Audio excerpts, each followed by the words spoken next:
মেলামেশা করার জন্য ঘোরা করলেই চাকরি। ম্যাডাম এক্সকিউজ মি, বলুন। নেবেন নাকি? নেবো চুরি করছি। এত ভালো ছেলে, এত শিক্ষিত ছেলে, এত মাথায় ব্রেন। तू समझा?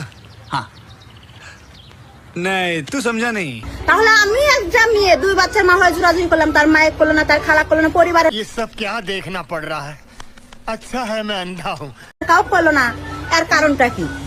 আচ্ছা এখন যে উনি আপনাকে বিয়ে করতে চাচ্ছেন না, এখন আপনি কি করতে চাচ্ছেন? এখন আমি আইনের পথে যাইতে চাচ্ছি, কারণ বিয়ে হোক বা না হোক, কারণ আমার পেটে যে বাচ্চাটা আছে তার জন্য হলেও আমি সেটা কাজে মানে আজ সে যারও হোক, হওয়ার পরে ডিএনএ টেস্টের পরে যদি আমি তার বাপ খুঁজে দিতে পারি তাতে কি আমার। আপনি কি বলতেছেন আপনার পেটে মেরাজুলের বাচ্চা? হ্যাঁ অবশ্যই।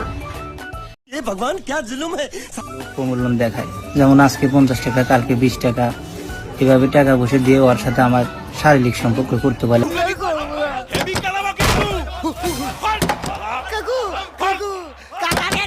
আমি না করি। তুমি কি তাকে বিয়ে করতে রাজি হয়েছিলে? না ভাই, ও আমাকে জোর করে।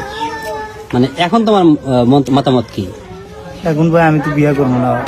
ও বিভিন্ন জায়গায় থাকে, ও আমার কয় জায়গাকে আমি হাত ধরে টেনে নিয়ে বাইরে নিয়ে গেছি ওর বাড়িতে। ও আমি বাইরে নিয়ে জানি ভাই, ও একলাই গেছে।